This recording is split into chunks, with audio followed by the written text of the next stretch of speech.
So I played Kiriko for 1 week straight, 7 days in a row, to see how much better could I actually get at Overwatch's newest hero. As you can see by the first clip, huge yikes. That was from like day 1, and a clip like this was midway through, all the way to the 7th day, where I was pulling off some more impressive moves. But by no means am I top 500. I mean, this clip you're watching... It is so freaking embarrassing. This clip that you're watching was on day 7, so the whiffs are still real. But actual statistics, I got the stats, my aim, my crit percent actually went up. And I was very dedicated to only playing Kiriko the entire time. As I'm in the waiting lobby, I'm playing death matches, trying to get used to the kunais, understanding how to actually kill people. I noticed for a long time I wasn't wall running. I noticed I was misusing my teleport, as well as my main healing sword. Like, how do I play as a DPS and a healer together? When do I hunt down the enemy healer, and when do I fall to the back lines in order to heal my own team? A lot of questions that I had with zero guidance. I searched up literally absolutely not a single guide on YouTube. So let's get into it with day number 1. I'm hoping I made it clear. When I said zero guidance, I mean I didn't know Kiriko could wall run. I literally forgot. So I went in with zero knowledge whatsoever. And at the start, you're gonna realize on day 1, I didn't teleport at all. I popped my ult through my heals and through my kunais. I didn't even use my E ability. Rarely. That was like one teleport in the entire game. Look at all my whiffs on Zenyatta. I was suffering. I was extremely suffering. And if I pull up the stats right here, really bad one is the critical hit at 10%. This was actually 8% by the end of day 1. 8%. And the big thing about Kiriko that I learned very quickly is that you gotta hit the head in order to do any sort of serious damage. But what was good is I was having fun. I mean, I got one headshot on Farah. Listen to my reaction. I already will play fucking healer yes. Oh, I hit her in the head, bro. As if hitting her in the head actually really mattered. It was nothing. That's how bad I was. However, even though I'm no top 500, I did peak Diamond in Overwatch 1, but with that being said, I ended up quitting right around when Brig came out and haven't really played since then. Here, when I protected my Roadhog with my E from a Diva Bomb, I felt so proud. I even did it again here, celebrated before this terrible outcome. Nice.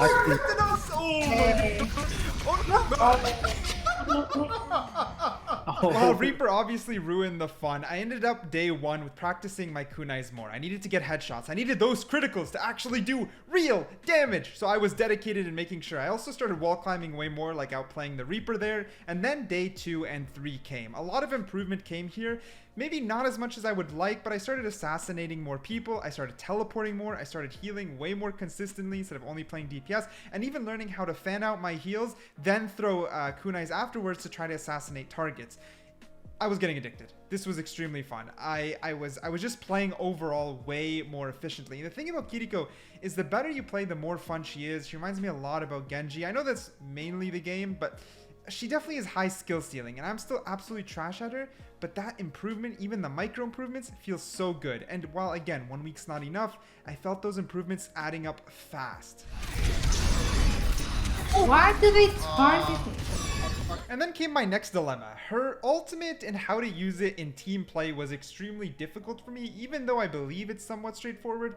Throw it and let your team sort of push with you. I think early on I used it very commonly alone, and here you can see the critical hit accuracy is now at 16%. I said the low was 8%, so by day 2 or 3 I about doubled my critical hit accuracy, which is something again I was pretty proud of. I know I'm not a good player, but it's fun to see these improvements. It's actually a ton of fun to see these improvements, and it's definitely got me addicted to Overwatch 2. Kiriko is a huge reason to this, and I kind of keep seeing this consistent improvement with a plateau in a couple days, but we'll get to that. The big one here is team fights. Team fights with Kiriko and how to use her is something I'm still figuring out. I should probably watch guides, watch some top 500 gameplay. Just in general, being able to understand if I should be playing way more aggressive or offensive or defensive is something I'm not 100% sure about. I really like getting kills as Kiriko, but over pushing that could probably put my team in a lot of despair. Here, I ulted, but look what happened. I ulted for myself. I blocked the Diva Bomb pretty well, but again, that was for myself. That radius isn't too big. So I'm definitely playing too selfishly at the moment at day 2 and 3. I ulted for no one but me in order to try to 1v3. That is called montage clipping. You're looking for it. But day 4 comes around and things start getting a tad better. The big one here is the teleport. I got a lot better at consistently teleporting. That teleport cooldown is minuscule. You almost always have it up. It is ridiculous. I didn't actually realize until like day 4 how often I could teleport. This allowed me to get into the enemy lines more confidently because I was able to flick teleport my way straight out of there. See, all the way to the back line with the D.Va. And that's where I'm going to point out one more thing. You have to kind of learn how to control your teleport, because when I looked, I had to actually look up a little bit in order to teleport to the very front line, which is where D.Va was. If I just turned around and spam clicked my shift, I would have teleported to the nearest target. So you got to make sure you're targeting the right person when you go to teleport, or you can put yourself in a terrible situation. I also started making sure to calm out my ult for the team. Yeah, go. Here's the ult! Take it! Alright, let's go 2. I'm on Orisa. While it was anything but clean, you can see after ulting for my team and throwing down a couple heals, I immediately focused the enemy healer and assassinator. It's not exactly my job, but I think it does help the team fight overall. I also started practicing her movement a lot more. You can see here, we're about to lose the entire game. The site is almost there.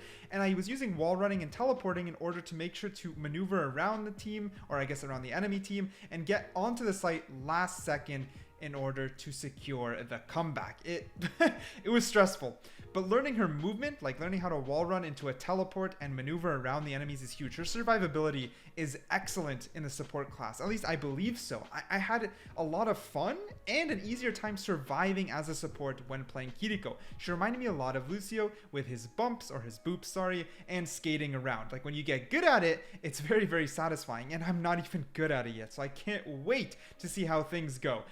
Again, ulting for the team when there's more teammates around was something I started learning and continued to apply by day 4 quite frequently. I would say, unfortunately, day 5 was the last little bit of improvement. Here I got from 16% to 21% crit, and then in day 5 there was a pretty good jump. But after day 5, I started to slow down. I think I started to hit that plateau where it'll just take a long time to get a lot better. Probably after a month I'll be a lot better, then after 2 months, 3 months, etc.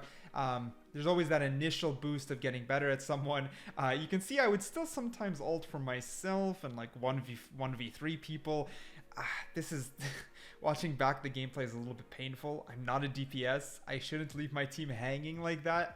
It's not the smart thing at all. But damn, is it fun, man? Kiriko back. Did you guys watch Kiriko's trailer? How do you watch that and not just want to go in and 1v5? I have no idea. It's it's so fun. I don't know. I had a lot of trouble not being over aggressive. I almost got myself killed 1v1ing the Ashe there, but I didn't care, and I kept pushing with the D.Va up to their spawn. Now, luckily, I did play support here for the D.Va quite aggressively, which allowed us to push into the barrier, make sure to hold the enemies off coming back towards the payload, and allowed us with an ult for a final push, again, ulting for my team. So while I'm definitely still playing very selfishly, I am trying my best to implement more heals, and again, my statistics by day 5 went up. We did 8, 16, 21, and by the end of day 5, I was at 22% critical hit. Only a little bit more, but you'll also realize I went from 30% average to 42% average on my overall accuracy. Day 6 still did go well. I would only ult and flex on people if time was running out, and I just wanted to have a lot of fun. But I would say that around here, I noticed, especially after reviewing my gameplay, things slow down. Like in general, I don't know if I'm playing much better, a little bit better aim, a little bit better consistency. I would still teleport quite often. I would still assassinate people. But yeah, this is definitely where I hit my plateau. This was the last game I played as Kiriko on day 7. I still play Kiriko, of course. I'd take a little bit of a break, but I realized about here is when I felt I was still kind of playing the same. The first 3-4 days, man, I felt I got better a lot faster. And it's crazy by just dedicating only playing one hero, even in deathmatch, even while you're waiting. I played some custom like to test the aim and stuff. It helped a lot. Like it's a good way to learn a hero. Even if you don't want to main the hero, long term, if you want to be very competitive, I recommend doing a 7-day or at least a 5-day for every hero so you truly understand them, and it's going to allow you to counter them and play against them better and better. Here I died because I ran in, got greedy, wanted to kill the Cassidy, which is reason I left that clip in to show I was still by day 7 playing too much for me. I would wander on my own to get a kill, then teleport back to heal my team, which is a little bit risky because if I wander too far, I could lose teleport distance. I could get my other healer assassinated, or my tank, which is even freaking worse. You lose your tank, you lose everything. And I also realized by day 7, I still feel I'm not fully confident in playing my team fights. I just feel like I kind of don't know 100% what I'm doing. I'm trying to kill the other enemies, but I'm also trying to heal my team, so I'm not doing either too efficiently. And my ult probably shouldn't be shot randomly like it just did in that clip. At least I don't think so. You can see, like, look at this team fight. It is so chaotic. I clearly didn't have a plan, which is really bad. I need to have some sort of plan. Do I want to focus the enemy healer? Do I want to focus on keeping my tank alive because I let her die here? I threw that E out really late, so I got to work on that next. Now, luckily, overall, once I took out the Lucio and my team took out the Ashe, things snowballed in our favor, allowing us to close out the final game with a W. Overall, I would say my 7-day run was successful, even though I'm not top 500 nor a professional player, and I hope for the average player watching this, you guys enjoyed as well.